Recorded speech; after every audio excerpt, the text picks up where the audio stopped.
Hello dear students, ये class है lecture 3 of chapter ray optics. इसमें हम आज करें रिफ्रैक्शन ऑफ लाइट के बारे में। तो भाई चलिए क्लास को शुरू करते हैं। मैंने कोई इंट्रोडक्शन में टाइम वेस्ट नहीं करना, सीधा कॉन्सेप्ट पे आना है। कॉन्सेप्ट है आज का रिफ्रैक्शन ऑफ लाइट होता क्या है। भाई 10th क्लास में पढ़ा था, अब तो मैम भूल गए, पता नहीं क्या था। तो चलिए इसको रिवाइज करते हैं। क्या है the change in path of light when it travels obliquely from one transparent medium to another medium. तो बेसिकली जब लाइट जो है किसी एक मीडियम से दूसरे मीडियम में ट्रेवल करती है, उस वक्त जो हमें change in path of light या बेंडिंग ऑफ लाइट देखने को मिलता है, उसको हम कहते हैं रिफ्रैक्शन ऑफ लाइट। ठीक है। अब इसमें ना हमने दो तरह के मीडियम लेने हैं, यानी कि दो मीडियम होंगे। एक होगा रेयर, दूसरा होगा डेंसर। अब रेयर मीडियम वो मीडियम है जिसकी ऑप्टिकल डेंसिटी कम है, और डेंसर मीडियम वो होगा जिसकी ऑप्टिकल डेंसिटी ज्यादा होगी। अब इसका मतलब यानी कि मॉलिक्यूल्स का गाढ़ापन वगैरह हो गया। बस लाइट को ट्रेवल करने में थोड़ी बहुत दिक्कत आ रही है। डेंसर ज्यादा होगा, लाइट ट्रेवल तो कर जाएगी, लेकिन उसकी थोड़ी सी स्पीड जो है स्लो हो जाएगी डेंसर मीडियम में। ठीक है। तो हमारे पास दो तरह की मीडियम है, रेयर एंड डेंसर मीडियम। अब यूजुअली सबसे रेयर मीडियम हमारे पास होता है वैक्यूम। वैक्यूम के सामने तो सब कुछ ही डेंसर है, एयर भी डेंसर है, वाटर भी डेंसर है, और ग्लास भी डेंसर है। ठीक है। तीनों ट्रांसपेरेंट मीडियम है। हवा ट्रांसपेरेंट, आसपास हवा, ये आपको कौन सा कुछ दिख रहा है, सांस तो ले रही हूं मैं। वाटर है वो भी ट्रांसपेरेंट, वो अलग बात है, हमने सीवरेज के पानी को गंदा कर रखा है, कुछ ज्यादा ही गंदा कर रखा है। ग्लास भी ट्रांसपेरेंट होता है।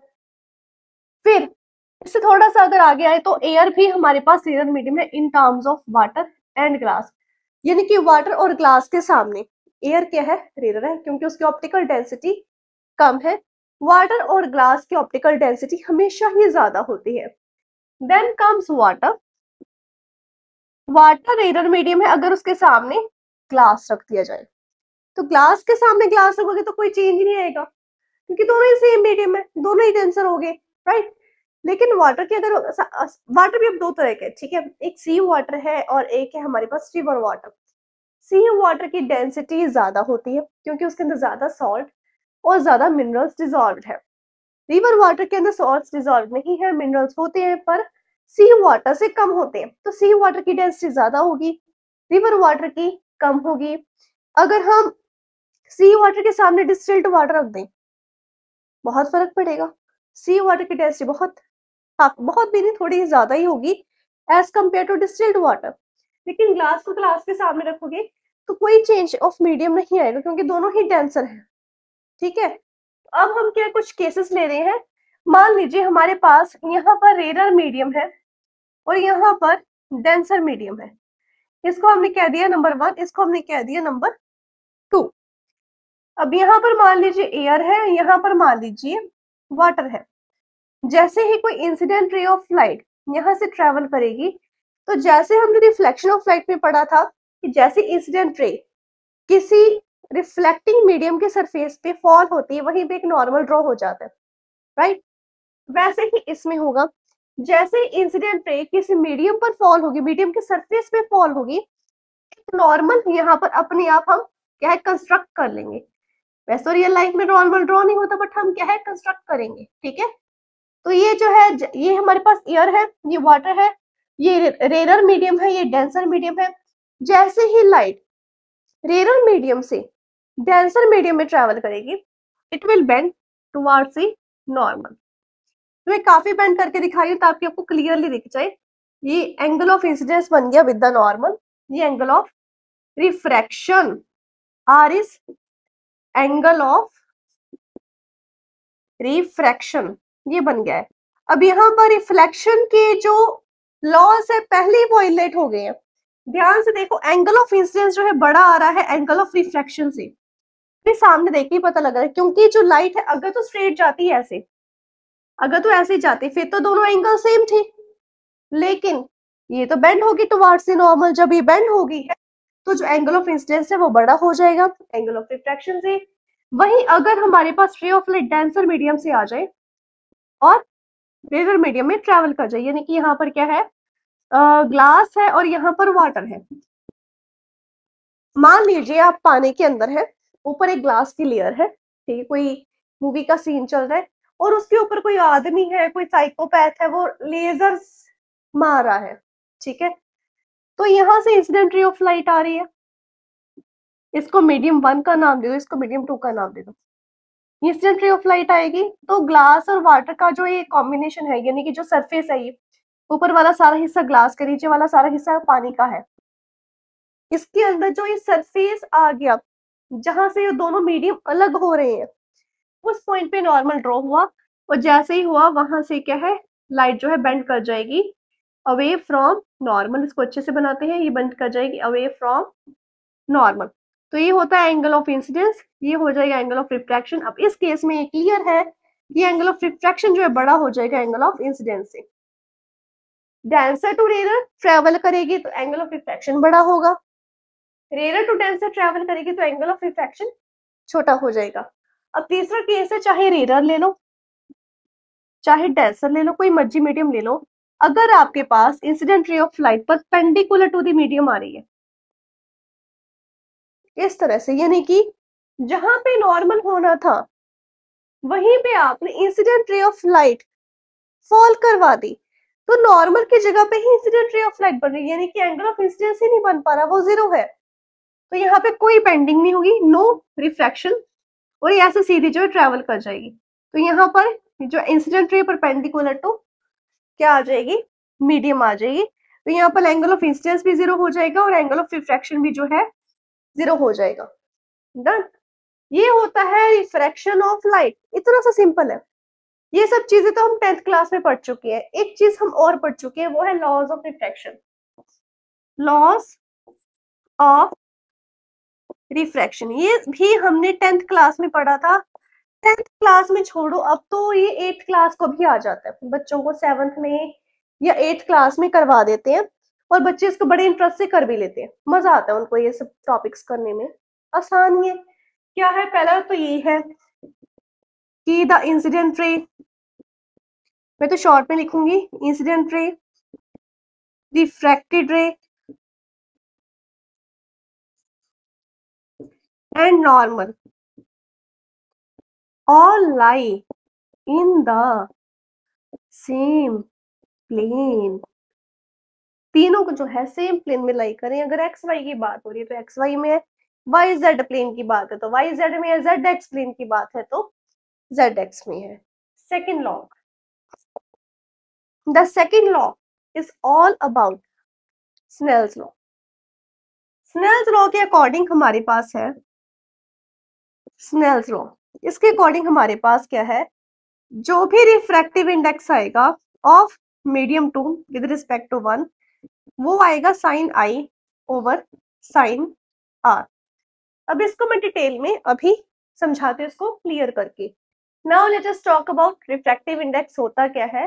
रिफ्रैक्टिव इंडेक्स को यूजुअली ना हम म्यू से रिप्रेजेंट करते हैं इस तरह से। तो मान लीजिए मेरे पास एक है मीडियम 1, दूसरा है मीडियम 2, ये रेयर मीडियम है और ये डेंसर मीडियम है।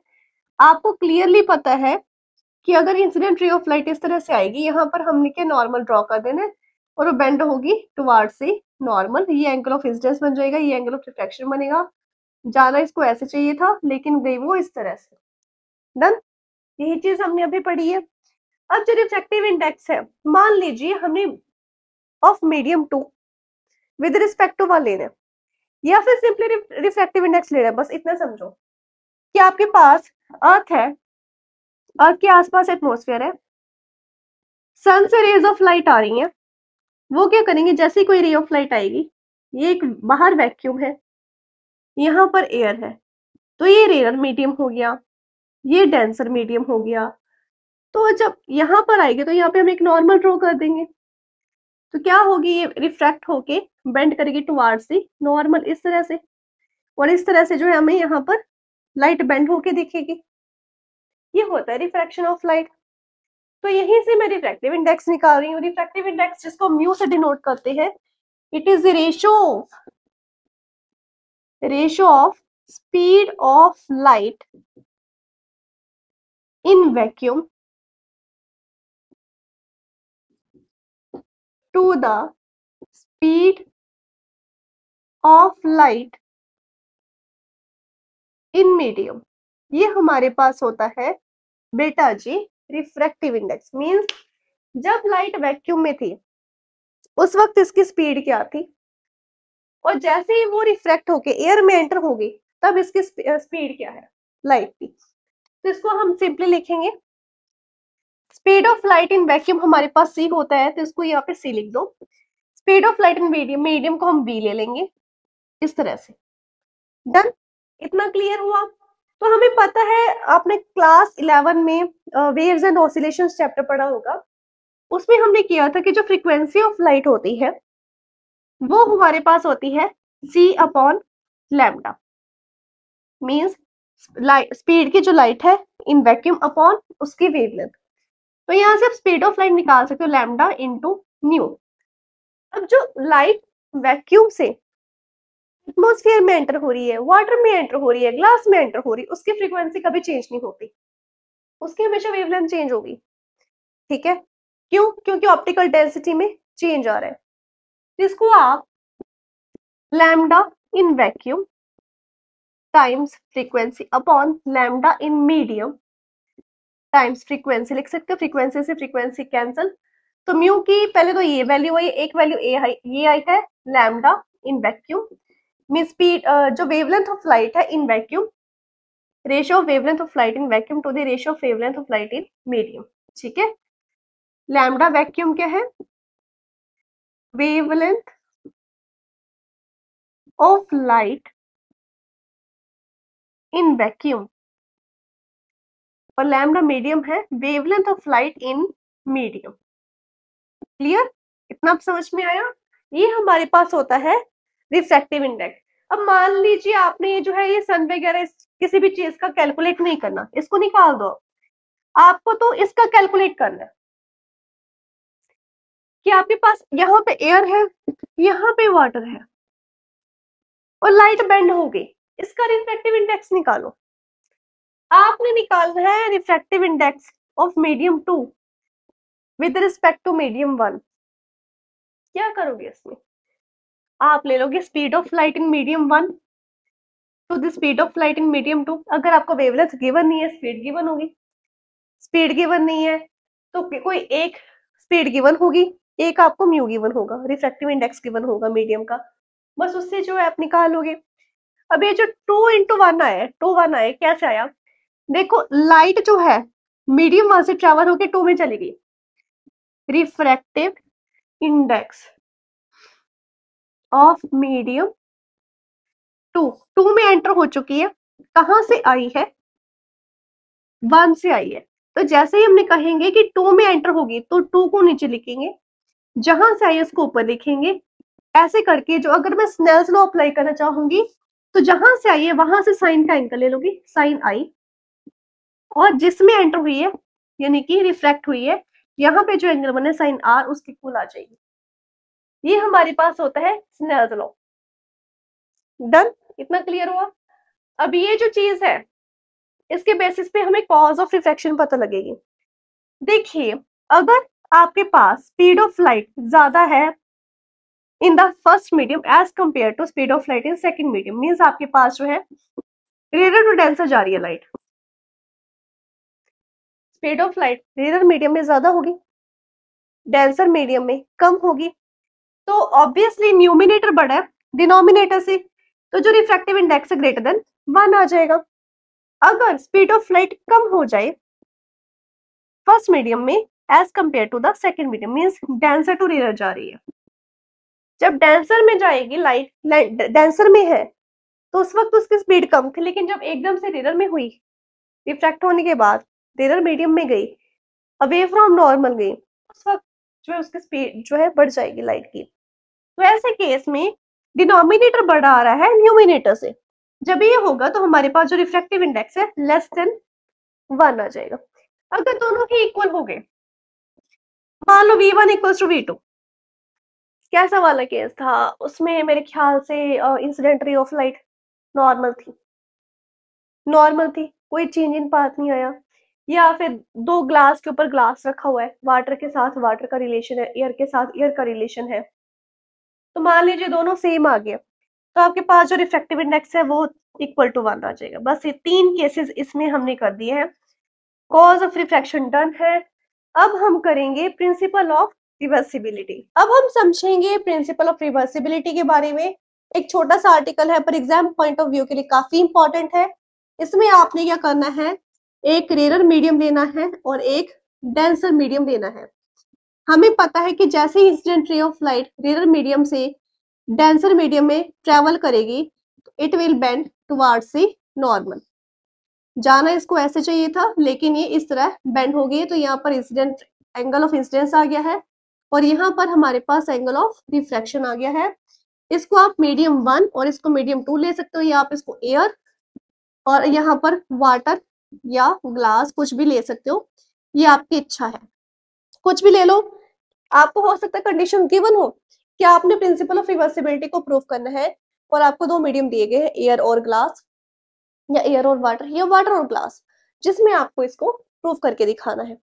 तो कैसे भी क्वेश्चन आ सकता है, काफी इंपॉर्टेंट है, इसको स्टडी जरूर जरूर जरूर करना है। तो देखिए हमारे पास जैसे रे ऑफ लाइट फर्स्ट मीडियम से सेकंड मीडियम में जा रही है, तो यहाँ पर हम रिफ्रैक्टिव इंडेक्स लेंगे। रिफ्रैक्टिव इंडेक्स जो होगा हमारे पास, रिफ्रैक्टिव इंडेक्स जो हम लेंगे, देखिए ध्यान से, सेकंड मीडियम में आ गई है रे ऑफ लाइट, रिफ्रैक्ट होके आई है, कहाँ से आई है, फर्स्ट मीडियम में से, तो यहाँ पर आएगा refractive index of medium 2 with respect to medium 1। जिसमें लाइट एंटर हो गई उसका रिफ्रैक्टिव इंडेक्स हमने पहले मानना है, जहां से आई उसको बाद में लेना है, तो यहाँ पर 2 विद रिस्पेक्ट टू 1 हो गया है। इसको आप अगर स्नेल्स लॉ अप्लाई करोगे तो क्या आएगा, sine i over sine r, यानी कि जो मीडियम 1 था वहां पर नॉर्मल के साथ कौन सा एंगल बन रहा है, अपॉन जो मीडियम 2 था जिसके अंदर लाइट रिफ्लेक्ट होके गई है उसका नॉर्मल के साथ कौन सा एंगल था। अब यहाँ पर हमने कंडीशन लगा देनी है कि आपने एक प्लेन मिरर रख दिया, जहां लाइट रिफ्लेक्ट होके आई वहां पर आपने प्लेन मिरर रखा। ध्यान से देखिए, प्लेन मिरर रखा है, एक लाइट परपेंडिकुलर आ रही है प्लेन मिरर। अब ये हमने रिफ्लेक्शन वाले केस में किया था, अगर कोई भी light perpendicular to plane mirror हो तो वहां पर उसका एंगल ऑफ इंसिडेंस 0 हो जाता है, तो एंगल ऑफ रिफ्रैक्शन भी 0 होता है, तो वो बाउंस बैक करके जाती है, यानी कि जहां से आई थी वैसे उसी पैटर्न में उसी रास्ते पे जाइए जो हमने सेंटर ऑफ कर्वेचर वाला रूल किया था। अब सेंटर ऑफ कर्वेचर वाले रूल में यही चीज थी कि वो जैसे आती थी वैसे ही वापस चली जाती थी, तो यहाँ पे भी यही होगा, यहाँ से अभी रिफ्लेक्ट होकर इस तरफ वापस जा रही है। अभी ये जो है इंसिडेंट रे ऑफ लाइट की तरह एक्ट करेगी, इंसिडेंट रे की तरह, एज इंसिडेंट रे की तरह एक्ट करेगी, डेंसर टू रेयर ट्रेवल करेगी, तो डेंसर टू रेयर ये हमेशा जो है अवे फ्रॉम नॉर्मल होता है। ध्यान से देखिए, ये तो ऐसे थी अवे फ्रॉम नॉर्मल, जाना तो इसको ऐसे चाहिए था, ऐसे चाहिए था, लेकिन ऐसे जा रही है, अवे फ्रॉम नॉर्मल होगी, इस तरफ जा रही है। तो अब हम केस का रिफ्रैक्टिव इंडेक्स लेंगे, रिफ्रैक्टिव इंडेक्स आएगा of medium 1 with respect to 2। Refractive index क्यों, मीडियम 2 में तो है ही, मीडियम 1 में रिफ्रैक्ट होके गई है, ऑफ मीडियम 1 2 से आई है और मीडियम 1 में चली गई है।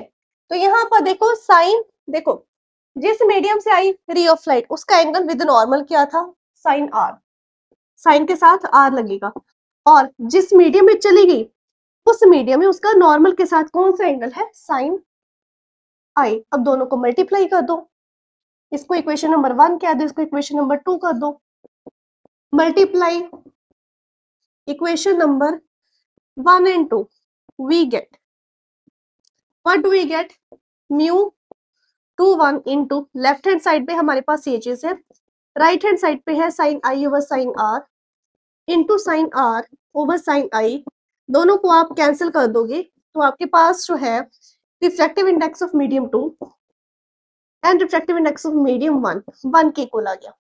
यही हमारे पास प्रिंसिपल ऑफ रिवर्सिबिलिटी है। इसको आप ऐसे भी लिख सकते हो, ये वाले को इस तरफ ले जाओ, यहाँ पर ये रेसिप्रोकल आ जाएगा। दैट मीन्स अगर आप इसको डिटेल में लिखना चाहो तो वो ये आएगा, refractive index of medium 2 with respect to medium 1 is reciprocal of refractive index of medium 1 with respect to 2। यहाँ पर 1 अपॉन कर दो, ठीक है, 1 अपॉन कर दोगे और ये इसका रेसिप्रोकल आ गया है। और यही था प्रिंसिपल ऑफ रिवर्सिबिलिटी, काफी इंपॉर्टेंट है एग्जाम पॉइंट ऑफ व्यू के लिए।